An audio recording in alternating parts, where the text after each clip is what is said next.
Good morning. आज हम पढ़ने वाले हैं विमान स्थान का 3rd चैप्टर जनपद उद्वंसनीय अध्याय। तो इस चैप्टर को कोरिलेट कर सकते हैं एपिडेमिक डिजीज़ से, ठीक है। तो इसलिए जनपद का उद्वांस मतलब कि बहुत सारे पब्लिकली जो कोई डिज़ीज़ स्प्रेड होती है उसकी वजह से बहुत सारे लोग जो हैं उसको मॉर्बिडिटी जो है वो फेस करनी पड़ती है। इस वजह से जो व्याधि एक ग्रुप ऑफ पीपल को इफ़ेक्ट करती है उसको क्या बोलते हैं, जनपद उद्वंसनीय व्याधि, ठीक है। तो इस चैप्टर का वर्णन जो है आचार्य चरक ने यहाँ पर किया गया है। अगर हम इसी वर्ड जनपद उद्वंस की बात करें तो आचार्य सुश्रुत ने इसका नाम जो है मरक के नाम से दिया है, मरक व्याधि उसको बोला है, और आचार्य भेल ने जनमार बोला है। दोनों ही वर्ड आपको याद रखने हैं। क्वेश्चन यहाँ से भेल के क्वेश्चन जो है ऐसे ही आते हैं एग्ज़ाम के अंदर, जो अलग अलग चीज़ें जो एक स्पेसिफिक वन वर्ड क्वेश्चंस होते हैं, ठीक है। तो इनको ध्यान रखना चाहिए। उसके बाद इस चैप्टर में और क्या बताया हुआ है, कालज और अकालज मृत्यु की एक निश्चित काल संपूर्ण होने के बाद जो मृत्यु होती है और एक अकाल में जो किसी कारण विशेष से जो मृत्यु होती है वो अकाल मृत्यु कहलाती है, ठीक है। नियत और अनियत आयु बता रखी है। त्रिविध कर्म जो है यहाँ पर उसको क्लासिफाई किया है हीन, मध्य और उत्तम कर्म के अंदर। फिर त्रिविध लंघन बता रखे हैं। फिर त्रिविध देश दे रखे हैं। तो ये त्रिविध 3 चीज़ें हैं, कर्म, लंघन और देश। आप इसको याद रखना, यहाँ का रेफरेंस पूछा जा सकता है। युगे युगे धर्मपादः, ये कोटेशन जो है आपको यहाँ पे मिलेगी, हम आगे पढ़ेंगे।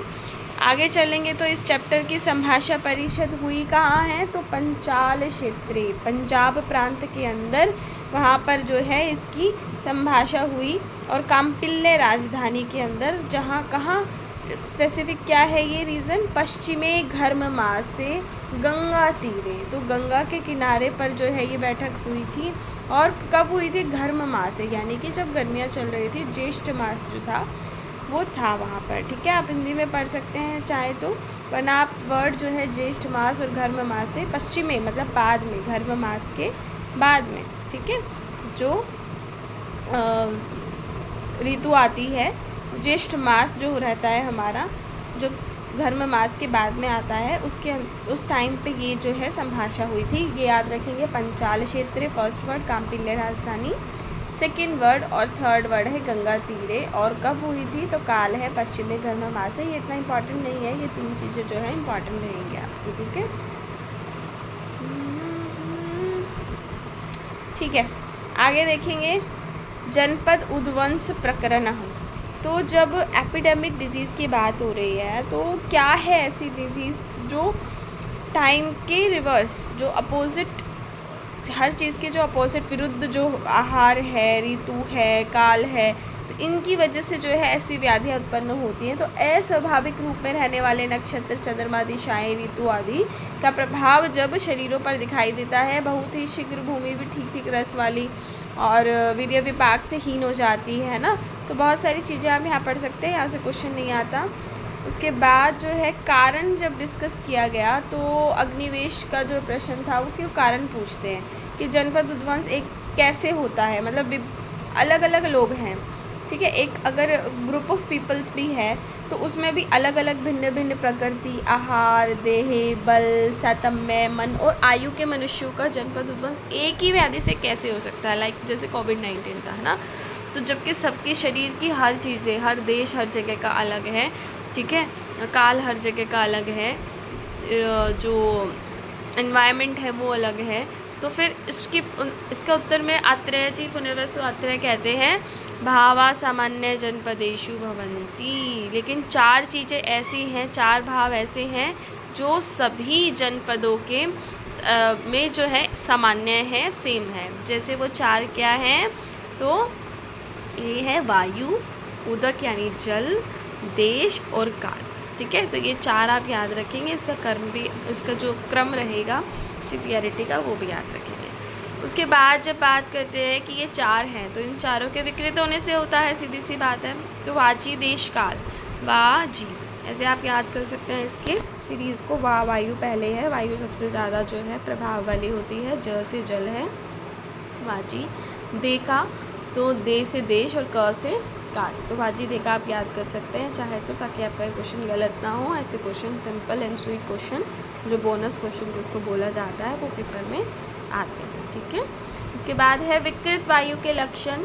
तो जब विकृत वायु होती है तो आप इसको हिंदी में पढ़ें क्योंकि यहाँ से क्वेश्चन आ जाता है, और फिर इसको हम जो इम्पॉर्टेंट होगा उसको श्लोक में देख लेंगे। ऋतु के विपरीत बहने वाली, अति निश्चल, अति वेग वाली, कर्कश, अति शीत, ये क्वेश्चन पूछा गया है, एक गोविंद पारिक में है, ये क्वेश्चन आपको मिलेगा। अति उष्ण, अति रुक्ष, वैसे इसमें ऑब्वियस है कि ऐसी ऐसी जो होंगी वो हमारी क्या होंगी, विपरीत वायु के लक्षण होंगे। लेकिन इसके अंदर जो है जो हमारे वाजी देश का, तो वायु, जल और देश और काल में कौन कौन से प्रेजेंट है, इसमें आप कंफ्यूज हो सकते हैं। तो एक बार आपको रीड जरूर करना चाहिए जब भी आप ये चैप्टर पढ़ रहे हैं, ठीक है, क्योंकि ये ज़्यादातर बच्चे नहीं पढ़ते हैं। विकृत जल के लक्षण कौन से होते हैं, जो अत्यंत विकृत गंध वाला, वर्ण रस स्पर्श वाला, क्लेद युक्त, जलचर वहाँ के प्राणियों से छोड़कर चले जाएँ, जलचर पक्षी भी वहाँ से चले जाएँ, ऐसा।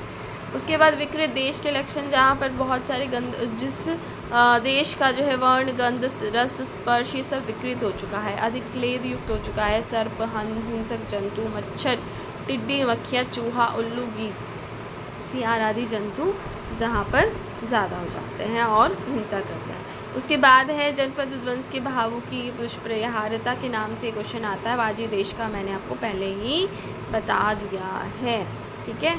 तो इसमें क्या है, काल का प्रभाव जो है वो सबसे ज़्यादा, फिर देश का, और फिर जल का, और फिर वायु का सबसे कम, ऐसा।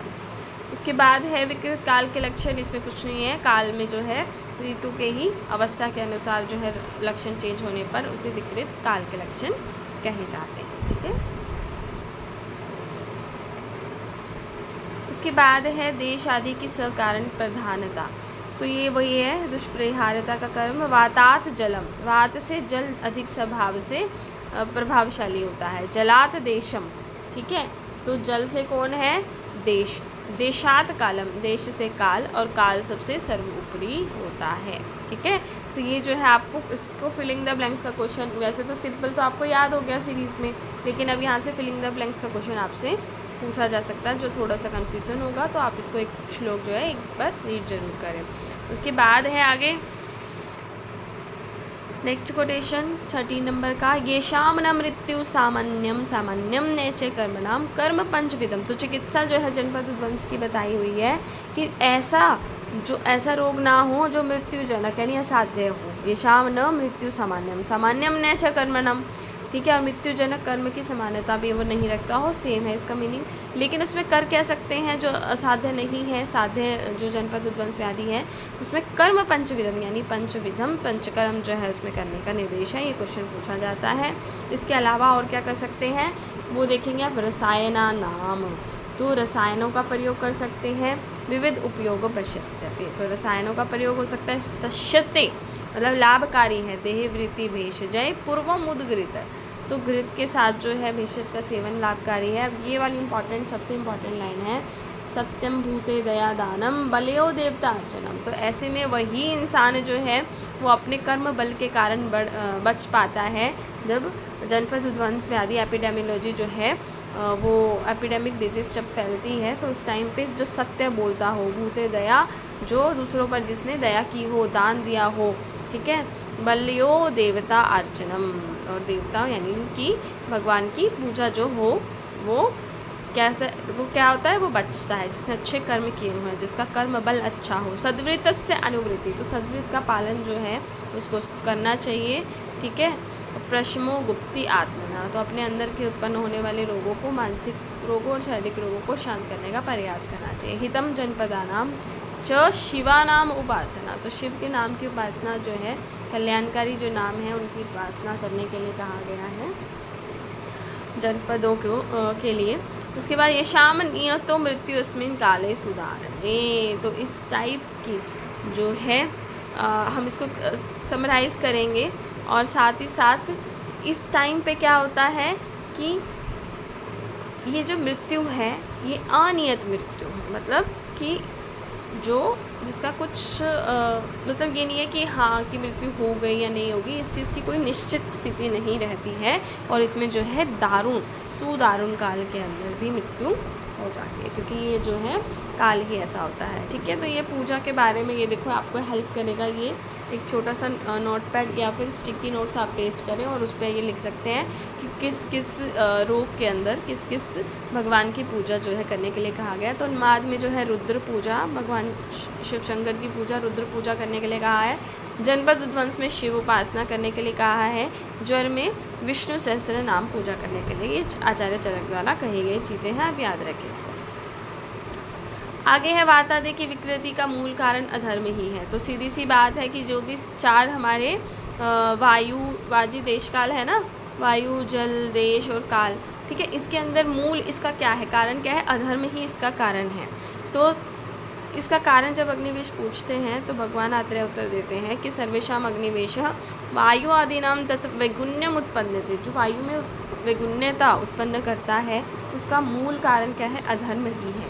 ठीक है, तत्मूलम व असत्कर्म, और असत्कर्म जो पहले के किए गए हैं, और इसकी योनि क्या है, जनपद उद्वंस की कारण तो अधर्म है, तो योनि क्या है, प्रज्ञा अपराध है। तो दोनों ही चीज़ें आप अलग अलग याद रखेंगे और इसमें से क्वेश्चन आने के चांसेस रहते हैं। युग की अवधि कलयुग की अवधि है 12 दिव्य संवत्सर, और ये आप चाहे तो ये वाली टर्म्स पढ़ सकते हैं, अदरवाइज इसको इग्नोर भी कर सकते हैं। तो ये जल्पकल्पतरु टीका जो गंगाधर राय के द्वारा लिखी गई थी, उसमें ये चीज़ें बता रखी हैं कि युग की अवधि कितनी कितनी होती है। तो कलयुग की 12 दिव्य संवत्सर होती है, द्वापर युग की 24, त्रेता युग की 36 और सतयुग की 48 दिव्य संवत्सर। मतलब कलयुग की तरफ जो है एज घटती जाती है, इस वजह से ये आपको वैल्यूज़ मिली हैं। उसके बाद है युद्ध में मृत्यु है धर्म मूल कारक, ये सब पढ़ चुके हैं। धर्म से होता है, धर्म से होता है, ठीक है। आदि के युग में अधर्म मूलक लोभ की प्रवृत्ति कैसे हुई। तो देखो सबसे पहले सब कुछ सही चल रहा था, ऋषि मुनि सब बढ़िया काम करते थे, तो ये रोग उत्पन्न कैसे हुए, तो इसके भी कुछ कारण हैं। ठीक है, तो बिना किसी अधर्म के देखो रोग उत्पन्न नहीं होता, क्योंकि जो मनुष्य की तरह देवता जो है वो अधिक ओज वाले होते हैं, मनुष्य की तरह नहीं होते हैं। तो तब व्याधि की उत्पत्ति कैसी हुई, तो शुरुआत हुई कृतयुग में ही। सबसे पहले अति आदान मतलब ज़्यादा खाने से, ठीक है। शरीर में गौरवता आई, शरीर गौरवम आसीत, ये आपके पेपर के लिए नहीं, वैसे इंपॉर्टेंट नहीं है इतना, बस आप पढ़ लें। श्रमात आलस्य, और श्रम और आलस्य उत्पन्न हो गए, दोषों का संचय होना स्टार्ट हुआ। परिग्रह, और परिग्रह से लोग दूसरों की चीज़ों को जो है ग्रहण करने की इच्छा और लोभ उत्पन्न होने से जो है वो क्या हुआ, क्योंकि खाना बढ़ गया, लालच बढ़ गया और आलस आने लगा, तो दूसरों का ही संचय करने का मन करने लगा। ठीक है, तो ये चीज़ें हैं। फिर से जो है एक बुक के अंदर ये आयु बता रखी है कि कलयुग के अंदर, सतयुग के अंदर माना जाता था 400 वर्ष व्यक्ति की आयु रहती थी। फिर त्रेता युग में 300, द्वापर युग में 200 और कलयुग में 100। इसको आप देख सकते हैं। ठीक है, इसके बाद यही कि मैंने बता दिया कि कैसे कैसे रोग जो है कृतयुग से ही स्टार्ट हो गए थे, लेकिन त्रेता आदि युगों में क्रमशः धर्म का ह्रास होता चला गया। शोक, चिंता, उद्वेग आगे जो है ये सब चीज़ें जो हैं बढ़ती चली गई, जिसकी वजह से त्रेता में धर्म का एक पाद चतुर्थांश लुप्त हो गया। तो जिसकी वजह से अधर्म स्टार्ट होना, मतलब अधर्म स्टार्ट हो गया, तो उसमें से स्टार्ट कैसे हुआ, तो धर्म का एक पाद जो है लुप्त हो गया, ये सब चीज़ें करने की वजह से। ठीक है, ऐसे ही जो है हर अगले काल के अंदर जो है, कलयुग और युग के अंदर, हर एक अगले युग के अंदर जो है वो धर्म का एक पाद लुप्त होता चला गया और रोग उत्पन्न होते चले गए। ये कोटेशन आपको भी पढ़ने को मिलेगी, जिसको भी कन्फ्यूज़न हो वो आप इसको पूरा पैराग्राफ पढ़ सकते हो। युगे युगे धर्म पाद क्रमेण अनेन हीयते गुण पादश्च भूतानाम एकम लोकम प्रलीयते। वो मोस्ट इम्पॉर्टेंट अगर कोटेशन इस चैप्टर की है तो वो ये है, लोकह शब्द को फिलिंग द ब्लैंक्स में पूछा जा चुका है और अभी भी पूछा जा सकता है। ठीक है, तो युग युग में इसी कर्म से धर्म का एक एक पाद क्रम होना। युगे युगे धर्म पाद क्रमेण अनेन हीयते, एक पाद उसका चतुर्थ अंश जो है वो हीयते नष्ट हो जाता है धर्म का, हर एक अलग प्रत्येक युग में। गुण पादा भूतानाम एवं लोक प्रलीयते, और इस गुण के लुप्त होने से, कम होने से धीरे धीरे क्या होगा, लोक प्रलीयते, लोक में यानी संसार में प्रलय आ जाएगी, नाश हो जाएगा। ठीक है,